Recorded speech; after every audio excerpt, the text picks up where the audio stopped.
సృష్టి అనేది దానికల్లా అది పుట్టింది. ఎవరు పుట్టించలే. దేవుడు పుట్టేలే, దెయ్యం పుట్టేలే, భూతం పుట్టేలే, జినాతి పుట్టేలే, ఎవ్వరు పుట్టేలే. దానికల్లా అదే పుట్టింది. ఎట్లా పుట్టిందో చెప్తా వినండి. అదే లీటర్ పాలు తీసుకుందాం. లీటర్ పాలు తీసుకున్న తర్వాత వేడి చేస్తేనేమో పొద్దున ఇరగదు, వేడి చేయకపోతే ఇరుగుతుంది. అయితే ఇప్పుడు పాలు వేడి చేయలేం, అదే పొద్దున వేడి చేసినాం. పొద్దున వేడి చేస్తే ఏమైంది? ఇరుగుతుంది. అది ఎందుకు ఇరిగింది? అల్ల చేదు వస్తుంది కాబట్టి ఇరుగుతుంది. చేదు రాకపోతే ఇరగదు. అయితే ఇంకా అట్టనే ఉంచితే ఇంకా 5-6 గంటలు ఆగుతుంది. అయితే దానికల్లా అదే ఇరగాలి. అయితే మనం ఇష్టదు. అయితే దానికల్లా ఇరగాలంటే 5-6 గంటలు పడుతుంది. అయితే 5 గంటల తర్వాత ఇరుగుద్ది. ఎట్లా ఇరిగింది? ఏ విధంగా ఇరిగింది? దేనికి ఇరిగింది? ఇరిగింది దేనికంటే ఈ చేదు ఉండడం వల్లనే. అయితే ఇప్పుడు ఇలా ఎన్ని స్టెప్లు వచ్చింది? 3 స్టెప్లు వచ్చింది. 3 స్టెప్లు ఎట్లా వచ్చింది?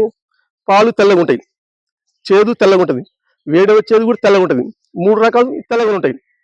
అయితే ఇప్పుడు సృష్టి ఎట్లా పుట్టింది?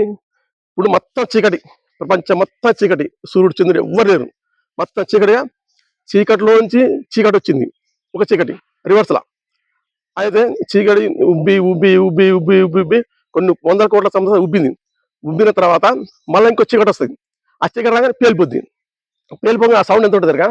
ఇప్పుడు మనిషి కానీ ఆవు కానీ అది ఉండరనుకో, ఉందనుకో, ఆ ఎముకలు ఉంటాయి. ఆ గాలికి సౌండ్గా తీసుకెళ్ళిపోతామాట. అది ఈ లెక్క ప్రకారం మరి దేవుడు ఎవరు అనిపిస్తుంది? ఆ దేవుడే చేదు. చేదు కాబట్టే ఇప్పుడు బిగ్ బ్యాంక్ అంటే ఏంది? ఆ బిగ్ బ్యాంక్ అంటే ఇదే బిగ్ బ్యాంక్.